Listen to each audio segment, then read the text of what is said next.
तीन घूंघट वाली बहू की बेशरम सास का करवा चौथ। संध्या, नीति और सिया साड़ी पसंद आई कि नहीं?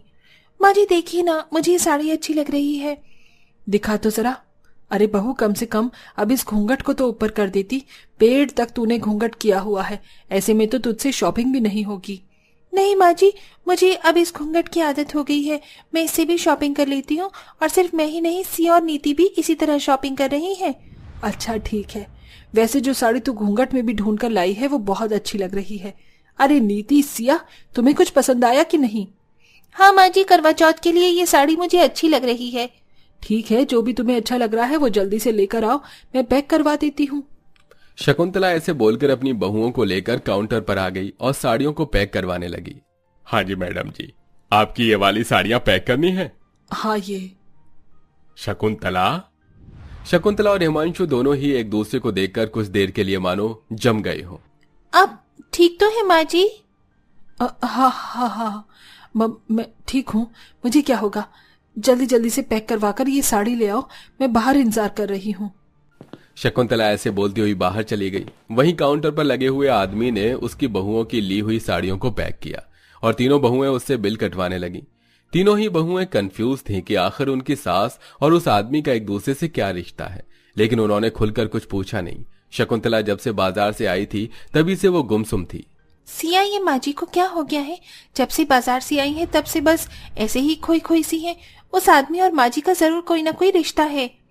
सही कहा, माँ जी की होश गुम हो जाना ये सब नॉर्मल नहीं है। एक तरफ सभी बहुएं कंफ्यूजन में थीं, तो वहीं दूसरी तरफ शकुंतला कुछ इस तरह से सोच रही थी।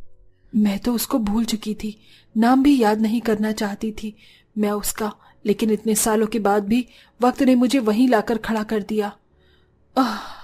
शकुंतला ने अभी ऐसे बोला ही था कि तभी उसके फोन पर किसी का कॉल आया। वो कोई और नहीं बल्कि वही आदमी था जो कि उसे बाजार में टकराया था। ये किसका नंबर है? हेलो शकुंतला, तुम क्यों फोन किया है? क्या चाहते हो? मेरी बात तो सुनो शकुंतला, ऐसे गुस्सा मत करो। किस्मत ने हमें एक बार फिर से मिलने का मौका दिया है, इसका फायदा उठाओ। जानती हो, आज भी कुछ नहीं बदला है। मेरा प्यार सब कुछ पहले जैसा ही है। लेकिन वक्त और हमारे रास्ते बदल चुके हैं हिमांशु। अब मैं कोई कुंवारी लड़की नहीं हूँ। माना मेरे पति मनमोहन जी अब इस दुनिया में नहीं है, लेकिन मेरी 3 बहुएं हैं, बेटे भी हैं। ऐसे में अब मैं दोबारा अपनी जिंदगी में नहीं लाना चाहती तुम्हें। मुझे भूल जाओ। हिमांशु और शकुंतला ऐसे ही बातें करने लगे। दरअसल हिमांशु और शकुंतला का कॉलेज का प्यार था। दोनों एक दूसरे को बहुत पसंद करते थे, लेकिन हिमांशु के गरीब होने की वजह से शकुंतला के बाप ने उसे नहीं अपनाया और शकुंतला की मनमोहन नाम के आदमी से शादी करवा दी। शकुंतला हिमांशु को बहुत चाहती थी, लेकिन वो अपने बाप के खिलाफ नहीं गई। शादी के कुछ सालों बाद ही शकुंतला के पति का देहांत हो गया और फिर उसने ही अपने बेटों को पालकर बड़ा किया। ऐसे ही समय बीतता गया और आज फिर से हालातों ने उन दोनों को एक दूसरे के सामने लाकर खड़ा कर दिया था। शकुंतला हिमांशु से बातें कर रही थी और दरवाजे के बाहर खड़ी हुई उसकी बहुएं उसकी बातों को सुन रही थीं। शकुंतला ने काफी देर तक हिमांशु से बातें की और फिर, ठीक है, मैं कल को तुमसे मिलने आऊंगी। अब बस करो, वरना कोई हमारी बात सुन लेगा। ठीक है, मैं कल का बेसब्री से इंतजार करूंगा। ऐसे बोलकर हिमांशु ने फोन काट दिया। वहीं दरवाजे के बाहर खड़ी हुई घूंघट वाली बहुएं बात बनाने लगी।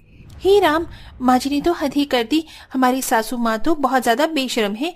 देखो तो ससुर जी के जाने के बाद ये गैर मर्दों से चक्कर चला रही है।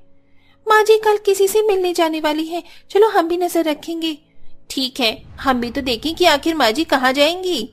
तीनों बहुओं ने अपनी सास का पीछा करने का मन बना लिया। फिर क्या था, ऐसे ही अगला दिन भी निकल आया। करवा चौथ करीब था, इसलिए हर रोज ही औरतें खरीदारी के लिए बाहर आना जाना कर रही थी। शकुंतला भी बहाने से निकल गई। सिया, नीति, माँ जी चली गई हैं, चलो हम भी चलते हैं। वैसे तो वो सरगी का सामान खरीदने को बोलकर गई हैं, लेकिन मुझे यकीन है कि बस सरगी तो वो अपना बचाव करना चाहती हैं। वो जरूर इसी आदमी से मिलने गई होंगी। सही कहा, चलिए चलकर अपनी बेशरम सासू माँ का राज जानते हैं। तीनों बहुएं भी ऐसी बातें बनाकर शकुंतला के पीछे पीछे आईं और फिर एक जगह पर उनके कदम ठहर गए। बस बस बस, सभी यहीं ठहर जाओ। उन तीनों ने घूंघट तो किया ही हुआ था, साथ ही वो दुबक भी गईं, क्योंकि आगे की तरफ शकुंतला और हिमांशु थे। हिमांशु ने शकुंतला के आगे एक थाल की हुई थी। शकुंतला, तुम आज भी उतनी ही सुंदर हो जितनी कि पहले हुआ करती थी। और मेरा प्यार भी आज भी वैसा ही है जैसे पहले था। मेरे लिए ये सामान ले लो। ये सफेद साड़ी तुम्हारे ऊपर अच्छी नहीं लगती है। तुम मेरे नाम का सिंदूर मांग में भरवा लो और दोबारा अपनी जिंदगी को रंगीन कर दो। देखा, ये दोनों बेशरम तो शादी करने वाले हैं। नहीं हिमांशु, ये नहीं हो सकता। तुम बात को समझो। अब हमारा मिलन नहीं होगा। मैं भी तुमसे आज ही उतना प्यार करती हूँ जितना कि पहले था, लेकिन ना तो मैं तुम्हारे नाम का सिंदूर लगाऊंगी और ना ही अब मेरी जिंदगी में रंग आएगा। इसलिए मुझे भूल जाओ। शकुंतला ऐसे बोलकर हिमांशु के पास से वापस लौटने के लिए अपना रुख मोड़ ली कि तभी उसकी तीनों बहुएं उसके सामने आ गईं। रुक जाइए माँ जी। तुम तीनों, तुमने मेरा पीछा किया? हाँ माँ जी, क्योंकि कल हमने आपकी फोन पर होने वाली बातें सुन ली थी, लेकिन वो सब बस एक तरफा थी। माँ जी, हम आपको गलत समझ रहे थे और इसीलिए हम आपके पीछे पीछे आए, लेकिन हमें माफ कर दीजिए। हमने अभी अभी आप दोनों की बातें सुनी। माँ जी, अब जिंदगी आपको मौका दे रही है, आपको पहले प्यार को आपकी जिंदगी में लाने का, तो फिर क्यों इसे जाया करना। माँ, आप सालों से अकेली हो। ससुर जी ने अपना सारा वक्त अपने काम को दिया, कभी आपके ऊपर ध्यान नहीं दिया, लेकिन आपने अपना सब कुछ उन पर ही कुर्बान किया। पर अब तो ससुर जी यहाँ नहीं है। हिमांशु जी को आपने नहीं, भगवान ने आपके पास आने का मौका दिया है। माँ, खुद को इतना दुखी मत कीजिए। अपनी बहू की बात सुनकर शकुंतला की आंखें भर आईं और वो संध्या से लिपट गई। फिर क्या था, अगले ही दिन का करवा चौथ था। हिमांशु ने शकुंतला को करवा चौथ के लिए शॉपिंग करवाई और शकुंतला ने उसके नाम का व्रत रखने का मन बना लिया। शकुंतला की बहुएं उसके सपोर्ट में थी। आधी रात को छिपकर शकुंतला ने सरगी खाई और व्रत कर लिया। उसके बेटे हिमांशु के बारे में नहीं जानते थे। माँ, आपने सुबह नाश्ता नहीं किया? तबीयत खराब है क्या? हाँ बेटा, वो मैं ठीक हूँ। माँ को नाश्ता हमने दे दिया था, उन्होंने नाश्ता कर लिया है, आप चिंता मत कीजिए।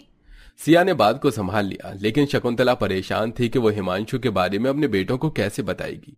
इसी सोच में सारा करवा चौथ का दिन बीत गया और अब शाम हो चुकी थी। शकुंतला की तीनों बहुएं भी सच संवर गईं और साथ ही उन्होंने शकुंतला को भी दुल्हन की तरह सजा दिया।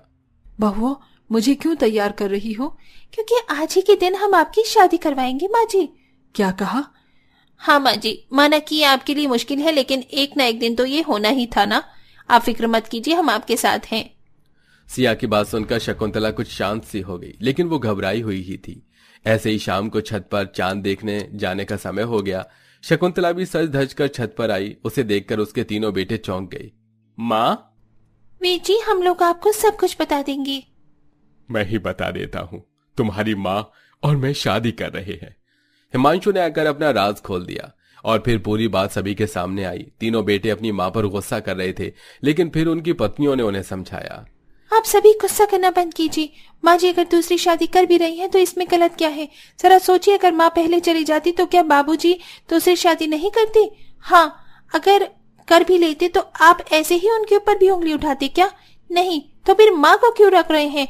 ये माँ की जिंदगी है और बहुत हुआ इनकी जिंदगी में बस सफेद रंग। अब हिमांशु जी को माँ की जिंदगी में रंग भरने दीजिए ना। तीनों ही बहुओं ने अपने पतियों को खूब समझाया। बेशक वो तीनों घूंघट करती थी, लेकिन बहुत ज्यादा खुले विचारों और ऊंची सोच की थी। उनकी बातें सुनकर शकुंतला के बेटे भी अपनी माँ की दूसरी शादी पर राजी हो गए और फिर सभी ने अपनी अपनी पत्नियों का व्रत खुलवाया। हिमांशु ने भी शकुंतला का व्रत खुलवाया और तभी उसकी मांग को भी भर दिया। इस तरह शकुंतला की जिंदगी में भी रंग भर गया और सभी खुशी खुशी रहने लगे। तो दोस्तों, आप बताओ, बुढ़ापे में अपनी जिंदगी संवारना गलत है या सही? कमेंट करके हमें अपना जवाब जरूर दें।